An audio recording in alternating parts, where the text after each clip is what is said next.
नमस्कार, बहुत स्वागत है आपका। आप देख रहे हैं हमारी खास पेशकश। मैं हूं आपके साथ शिल्पा तोमर। प्रधानमंत्री नरेंद्र मोदी ने कृषि कानूनों को वापस लेने की घोषणा की, ऐलान किया, लेकिन फिर भी किसानों का आंदोलन है कि रुकने का नाम नहीं ले रहा। 14 महीनों से दिल्ली बॉर्डर पर बैठे किसान अब यूपी की राजधानी लखनऊ पहुंच चुके हैं। लखनऊ में किसानों की महापंचायत हो रही है। किसान आंदोलन का नेतृत्व कर रहे भारतीय किसान यूनियन के प्रवक्ता राकेश टिकैत लखनऊ में है। लखनऊ के इको गार्डन मैदान में किसानों की ये महापंचायत चल रही है। 40 किसान संगठनों की ये महापंचायत में आगे की रणनीति तय हो रही है। वहीं इस बीच संयुक्त किसान मोर्चा ने पीएम मोदी को पत्र लिखकर अपनी 6 मांगे भी उन तक पहुंचा दी। किसानों ने एमएसपी पर कानून बनाने की मांग की है। लखीमपुर खीरी की घटना पर केंद्रीय मंत्री अजय मिश्रा को बर्खास्त करने की, उन्हें गिरफ्तार करने की मांग की है। भले ही किसान नेता इसे किसानों की हक की लड़ाई करार दे, लेकिन कहीं ना कहीं किसानों के लिए ये लड़ाई अब सियासी लड़ाई बन चुकी है, क्योंकि संकेत तो कुछ इसी तरह के मिल रहे हैं। महापंचायत में संयुक्त किसान मोर्चा के डॉक्टर दर्शनपाल सिंह ने कहा, 2022 में बीजेपी को सबक सिखाओ। जो बंगाल में ताकत दिखाई वो यूपी में भी दिखाएंगे। वहीं योगेंद्र यादव की बात करें तो उन्होंने कहा है कि बंगाल के चुनाव में पहला इंजेक्शन लगा और यूपी चुनाव में अब लगेगा बड़ा इंजेक्शन। आखिर इन बयानों का मतलब क्या है? एक तरफ तो किसान कृषि कानूनों की वापसी को 70 साल में किसान आंदोलनों की सबसे बड़ी जीत करार दे रहे हैं, तो वहीं दूसरी तरफ सरकार की बातें मानने को भी तैयार नहीं है। आखिरकार ऐसा क्यों? आज की चर्चा इसी मुद्दे पर। 700 किसान शहीद हुए, उनकी जिम्मेदारी किसकी है?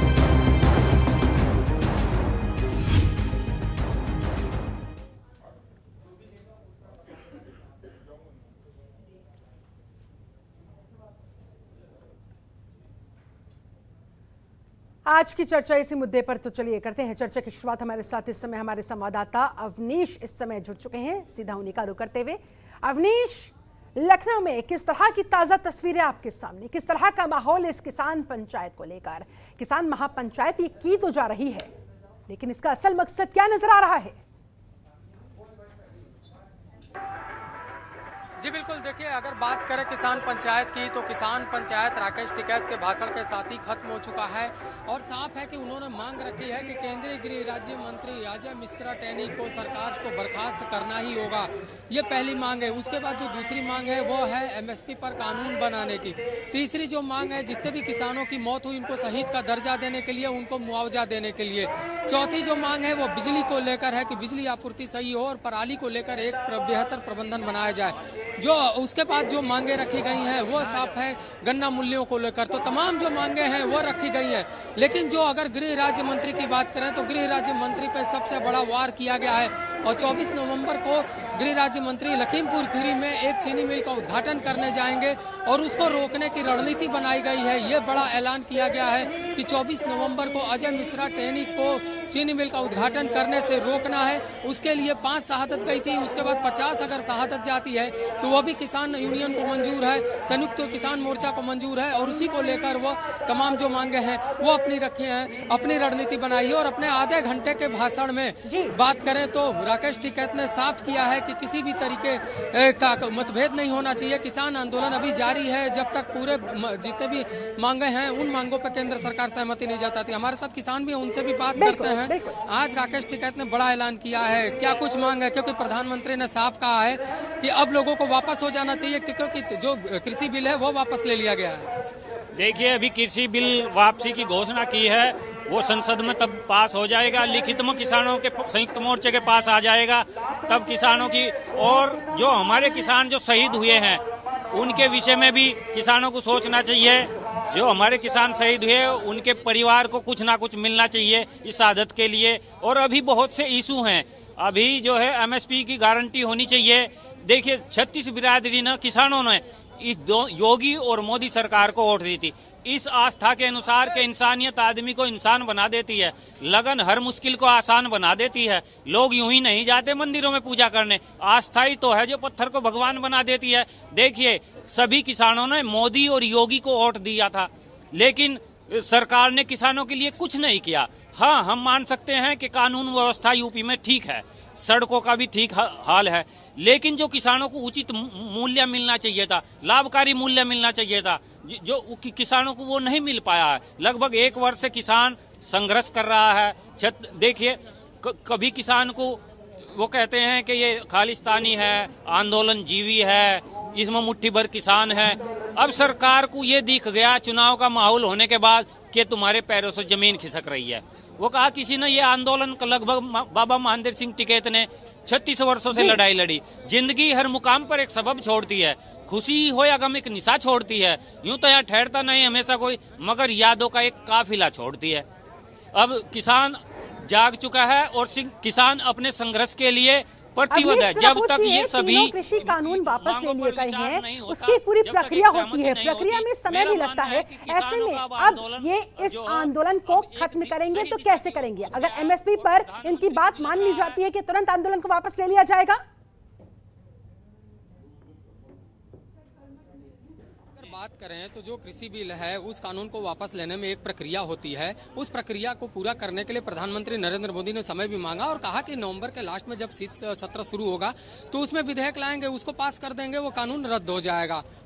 उसके बाद रद्द हो जाएगा, लिखित में मिल जाएगा। लेकिन किसानों को जो एसएमपी हो, जो न्यूनतम समर्थन मूल्य है, उसे संसद में पास करके तब किसानों की सहमति होनी चाहिए। वो अच्छा, अगर एमएसपी पे बात बन जाती है तो क्या आंदोलन समाप्त हो जाएगा? नहीं, उसके अलावा भी और समस्याएं हैं। अभी टिकैत साहब ने बताया, बिजली के लिए है, एमएसपी का है, इसके अलावा गन्ने की बात है। गन्ने का रेट कहाँ मिल रहा है? गन्ने पे 25 रुपए बढ़ाया है, लेकिन डीजल पे कितना रेट बढ़ाया है? ये भी तो होना चाहिए। आंदोलन तो अभी चालू रहेगा। तो ठीक है, साफ है शिल्पा कि इनकी जितने भी मांगे हैं उन मांगों को जब तक पूरा नहीं केंद्र करेगी तब तक ये आंदोलन इनका चलता रहेगा। आंदोलन ये जारी रहने वाला है। केपी सिंह ठेनुआ भी किसान नेता हमारे साथ स्टूडियो में मौजूद है, उनका रुख करते हुए। ठेनुआ साहब, फिलहाल इस महापंचायत के जरिए क्या हासिल करने की कोशिश की जा रही है? तीनों कृषि कानून तो वापस हो गए हैं, आंदोलन कब वापस होगा? ऐसा है, यह आंदोलन अब किसानों के हाथ में रहा ही नहीं। यह ऐसे हाथों में चला गया है कि जहां से सिर्फ कोई भी आवाज आएगी वो राजनीतिक मंशा से प्रेरित ही होगी। एक बात बताइए, देश के लोकतंत्र का सम्मान करते हुए माननीय प्रधानमंत्री जी ने जब कृषि बिलों की वापसी का ऐलान कर दिया तो ऐसे समय पर ये चुनावी पंचायतों की आवश्यकता क्या है? किसान, सत्ता पक्ष और विपक्ष सबकी तरफ यही देख रहा है कि हमारी समस्याओं का समाधान हो। आप पहले मांगे नहीं रख पाए, कृषि रिफॉर्म के लिए लाए गए बिल आपने वापस करा के कौन सी जंग जीत ली? आपने किसान का नुकसान करवा दिया। संशोधन पर बिल पास होने चाहिए थे, लेकिन आपने जो अन्याय किया है किसान के साथ, चाहे विपक्ष हो चाहे ये तथाकथित किसान नेता हो, इसको सब पढ़ा लिखा युवा वर्ग है, इस देश के नागरिक जानते हैं। 1 साल से जब पूरी दिल्ली को घेरे हुए आप बैठे हैं जी, तो किसानों की समस्याओं के समाधान के लिए या विपक्ष को सरकार में लाने के लिए आप बैठे? यानी कि अब ये तथाकथित किसान नेता सियासी लड़ाई पर उतर आए हैं। मकसद तो यही नजर आ रहा है। मकसद नजर नहीं आ रहा। अब तो दूर से अंधा भी देख सकता है इन चीजों को। जब कृषि कानूनों की वापसी हो चुकी है, हमारा संगठन भारतीय किसान यूनियन भानु लगातार किसान आयोग की मांग इसलिए उठा रहा है कि इस तरह की चुनौतियों का सामना सरकारों को भविष्य में न करना पड़े। जो भी निर्णय हो किसानों के, वो किसानों से बात करके हो। और देश के पीएम ने एक बहुत ही उदारता के साथ भावुक राष्ट्र संदेश देते हुए कहा कि हम किसानों को समझा नहीं पाए। मैं कह सकता हूं कृषि सुधार के लिए लाए गए कानून कोई गलत नहीं थे, इनमें संशोधन की आवश्यकता थी। कृषि उत्पाद की उपज की खरीद पर सीमा होनी चाहिए थी। ठीक है, बाकी इनमें कोई विशेष खराबी नहीं थी। ठीक है, डॉक्टर सुनील कौशिक पत्रकार हमारे साथ मौजूद हैं। कौशिक साहब, आप इस लखनऊ में हो रही महापंचायत को किस तरह से देख रहे हैं? क्या अब किसानों के हित की बात कही जाती थी, आंदोलन की बात कही जाती थी, वो पूरी तरह से सियासी लड़ाई के रूप में जंग तब्दील हो चुकी है और वो साफ साफ देखने को भी मिल रहा है? तो शिल्पा, समझना पड़ेगा, हम लोग लगभग हजारों डिबेट इस मुद्दे पर कर चुके हैं। ये कभी किसान आंदोलन बिल को लेकर था ही नहीं। केवल बिल को लेकर के, बिल के पीछे की आड़ में जो सरकार को अस्थिर करने का जो प्रयास था वो था। और वो सब, और सरकार के इस एक कदम के बाद ये नकाबपोश अब खुलकर सामने भी आ गए हैं, इनकी पोल खुलती हुई नजर आ रही है। बिल्कुल, अब कभी कभी आप देखो ना कि जितने भी देश में बड़े आंदोलन हुए हैं, बड़ा लोकतांत्रिक तरीके से उसका सम्मान रहा है। और जब कभी भी बड़े स्तर से ये ऐसी बातें आती हैं तो उनका सम्मान किया जाता है, स्वागत किया जाता है। लेकिन अब एक ये बातें कहने लगे किसान आंदोलन से जुड़े हुए नेता का हमें प्रधानमंत्री पर भरोसा नहीं है। ये कोई किसी रैली को प्रधानमंत्री ने संबोधित नहीं किया है। ये किसी रैली को किसी भाजपा नेता के रूप में प्रधानमंत्री ने संबोधित नहीं किया है। ये बिल्कुल अकेले आकर के देश को संबोधित किया है। और यह देश को संबोधन जब किसी प्रधानमंत्री का होता है तो मानिए कि बिल्कुल वो स्टाम्प पे लिख कर कह रहा है। वो संविधान में जितनी भी उसकी जिम्मेदारियां हैं उनको मानते हुए कहता है। और जब ऐसी बातें निकल के आए कि हमें प्रधानमंत्री पर भरोसा नहीं है, और इस आंदोलन को आगे बढ़ाने के लिए फिर और अन्य मांगे आ जाएं, तो मुझे लगता है कहीं ना कहीं जो किसान नेता ठनुआ साहब कह रहे हैं, मैं इनकी बिल्कुल बात से सहमत हूं कि बिल्कुल विपक्ष को सत्ता में लाने के लिए ये षड्यंत्र चल रहा है। और यदि ये आंदोलन फिर आगे बढ़ता है और तमाम मुद्दे आते हैं, आप समझिए इसमें चलिए कुछ ही किसान नेताओं की अगर बात हम छोड़ दें, कौशिक साहब, जो असल किसान वहां पर है, जो आंदोलन में अपना घर बार, अपना खेत खलिहान छोड़कर बैठे हुए हैं, उनको ये चीज क्यों नहीं दिखाई दे रही, महसूस क्यों नहीं हो पा रही? आप बताओ, 130 करोड़ में यदि 80 करोड़ इस देश में किसान हैं और 80 करोड़ में से 4 लाख 5 लाख लोग इकट्ठे होना, तो वो किसान का नेतृत्व नहीं कर रहे हैं, ये भी समझना पड़ेगा। और आज जिस तरीके से बात आ रही है कि 40 संगठनों ने जो आज तय किया है कि आगे कैसे रणनीति तय की जाएगी, इस देश में 500 से ऊपर किसानों के संगठन हैं। उनकी सहभागिता इसमें क्यों नहीं है, ये भी मानना पड़ेगा। दूसरा, जब राजनीतिक लोग इस किसान आंदोलन में सम्मिलित होने लगे, ऐसा नहीं है कि बीजेपी विपक्ष में नहीं रही है, बीजेपी भी विपक्ष में रही है, तब भी किसान आंदोलन रहे हैं, तो कभी भी मंच साझा नहीं हुए। कभी ऐसा दौर देखने को नहीं मिला कि विपक्ष में रहते हुए तो किसानों की कोई बात मानी गई हो तो बीजेपी ने उसका विरोध किया हो। लेकिन आज ये बात आ रही है और इस बात से बिल्कुल सहमत हूं मैं कि एक किसान आयोग होना चाहिए, जिससे किसानों के नाम पर जो इस देश में राजनीति होती है वो बंद होनी चाहिए। और निश्चित तौर से कोई ना कोई एक ऐसा रास्ता बीच में निकलेगा जिससे कि जो बेनकाब चेहरे हैं वो देश के सामने आएंगे। और तथाकथित किसान नेता, कुछ एक जो नेता है, उनका धंधा कहीं ना कहीं बंद हो सके, इसलिए किसान आयोग की बहुत आवश्यकता है। चलिए ठीक है, आप दोनों खास मेहमान मेरे साथ फिलहाल बने रहे, मुझे रुकना होगा यहाँ पर एक बहुत छोटे से ब्रेक के लिए। ब्रेक के बाद लौटेंगे, चर्चा को बढ़ाएंगे, करेंगे जाने की कोशिश की दर्शन पाल की तरफ से जो बयान दिया गया, योगेंद्र यादव की तरफ से जो बयान दिया गया, उन बयानों का क्या मतलब है, क्या दिखता नहीं है, क्या लगता नहीं है, क्या ये साफ साफ जाहिर नहीं होता है कि वो सिर्फ और सिर्फ भारतीय जनता पार्टी को हराने की मंशा के साथ इस आंदोलन को आगे बढ़ाना चाहते हैं? तो क्या ये देश के अन्नदाताओं के साथ, देश के किसानों के साथ धोखा नहीं? बढ़ाएंगे चर्चा को यहीं से आगे, वक्त छोटे से ब्रेक का, लौटेंगे चल। उनकी जिम्मेदारी किसकी है?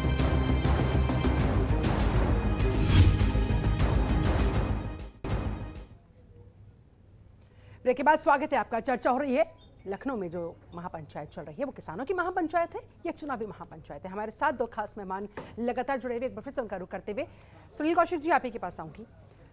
अब फिलहाल इस महापंचायत से क्या कुछ हासिल करने की कोशिश हो रही है और वो किस हद तक संभव है? यानी कि सियासी मैदान तैयार किया जा रहा है, मकसद सिर्फ यही, बीजेपी को हराना। योगेंद्र यादव का बयान देख लीजिए, दर्शन पाल का बयान देख लीजिए। देखो शिल्पा, किसानों की जो मांगे हैं वो ऐसा नहीं है कि जायज नहीं है, मांगे बिल्कुल जायज है। हाँ। लेकिन मांगने का तरीका और समय गलत है। याद आपने इस देश में एक बड़ा आंदोलन कृषि कानूनों को लेकर के खड़ा किया और ये दिखाया कि ये काला कानून है। सिर्फ इसको लेकर के आपने आंदोलन किया और आपके साथ लोग आए, विपक्ष आया, जनता भी जुड़ी। जब वो प्रधानमंत्री ने कह दिया कि हम उसको वापस लेते हैं, हाँ। तो मुझे लगता है ये वाला आंदोलन खत्म हो जाना चाहिए। यदि आंदोलन से आंदोलन निकलेगा तो आप समझिए उसमें कहीं ना कहीं ऐसी ताकतें उस आंदोलन के पीछे हैं जो उस आंदोलन के लिए आंदोलन था ही नहीं। वो कहीं यानी कि किसी न किसी बहाने से आंदोलन को जारी रखने की कोशिश होती रहेगी और दिखाई भी दे रहा है। बिल्कुल, और मुझे लगता है कि आंदोलन बहुत जल्दी खत्म होने वाला नहीं है। यदि ऐसी स्थिति रही और जो बातें निकल के बीच में आई, खालिस्तान से जुड़ी बातें निकल के आई, या तमाम ऐसी बातें थी जहां विदेशी फंड की बात निकल के आई, तो कभी कभी क्या हो जाता है कि किसानों के खिलाफ भी आप कुछ कहते हैं, सही बात कहते हैं, तो कुछ न कुछ आंदोलनकर्ता इस तरीके से उसको रूप दे देते हैं कि वो बिल्कुल सारे किसानों के विरोध में बातें मानी जाती हैं। तो मुझे लगता है कि ऐसे किसान आंदोलन से जुड़े हुए नेता या किसान संगठनों को अब बड़ा तत्परता से और गंभीरता से आगे आना पड़ेगा। जो किसानों के नाम पर जो संगठन राजनीति कर रहे हैं उनको एक्सपोज करना मीडिया का काम नहीं है, उन्हीं की बिरादरी का काम है। और मुझे लगता है यदि उनकी बिरादरी, मेरा कहने का मतलब है वो किसान संगठन यदि वो करेंगे तो सरलता रहेगी और जनता को समझाने में, हम जैसे लोग या चैनल या मीडिया है उनको समझाने में बड़ा सरलता उनको मिलेगी। पर ये कैसे संभव हो पाएगा केपी सिंह धेनुआ जी? क्योंकि बहुत जरूरी है उनका एक्सपोज होना, उनकी हकीकत सामने आनी और असल किसानों को उनके बारे में पता लगना कि किस मंशा के साथ वो इतने दिनों से बैठे हुए थे। देखो, मंशा तो गाजीपुर बॉर्डर हो, सिंगू बॉर्डर हो, टेकरी बॉर्डर हो, हमने 26 जनवरी के दिन ही देख ली थी। और जहां 395-396 पुलिस वाले घायल होते हों, जहां वैश्विक पटल पर भारत की छवि को धक्का लगता हो, वहां आरोप प्रत्यारोप नहीं, वह दिन पूरे देश के लिए एक कलंक का दिन साबित हो गया था उस दिन। उसके बावजूद ऐसी आशंकाएं कि जब राष्ट्र विरोधी तत्व इस आंदोलन के पीछे स्टडी करके टूल किट और अन्य संसाधनों का उपयोग इस देश के खिलाफ करना चाह रहे हैं, तो ऐसे समय में एक प्रधानमंत्री ने अपने को जिम्मेदार नेतृत्व मानते हुए राजनीतिक मजबूरी कह लो या लोकतांत्रिक मजबूरी, किसी भी तरीके से उन्होंने कानूनों को वापस ले लिया, यह कहते हुए कि यह कानून किसानों के अहित में नहीं थे। लेकिन मेरा मानना यह है कि अब सबसे बड़ा सवाल है कि यह किसान आंदोलन अपने सही परिणाम के साथ कैसे खत्म हो। तो इसमें जो मांगे हैं वही जायज नहीं है। बिल्कुल, किसान आयोग की मांग करे, ठीक है, हमारा जैसे संगठन कर रहा है, बिजली बिलों की मांग करे, ये उन चीजों को मांग कर रहे हैं कि जिन पर ये 2-3 महीने जो इस उत्तर प्रदेश सरकार के बचे हैं, इसमें इनको सियासी अखाड़ा कहीं ना कहीं जमाने का पूरा प्रयास इनका हो रहा है। और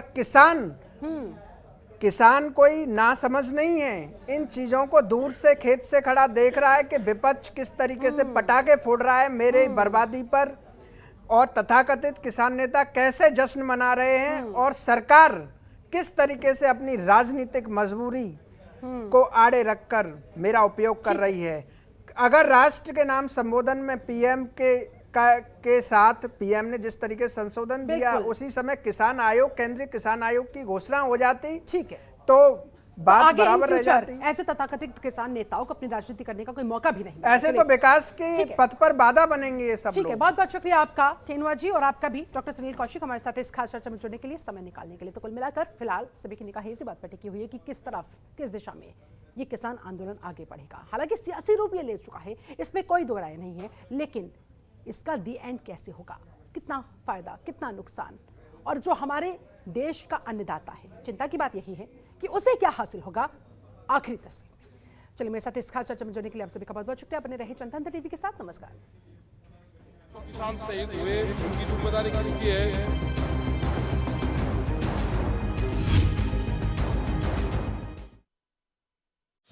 खबरों के निष्पक्ष विश्लेषण के लिए सब्सक्राइब करें Jantantra TV and press the bell icon. Never miss any update.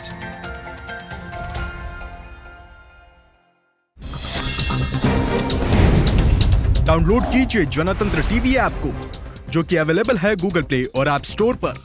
अधिक जानकारी के लिए अभी डाउनलोड करें।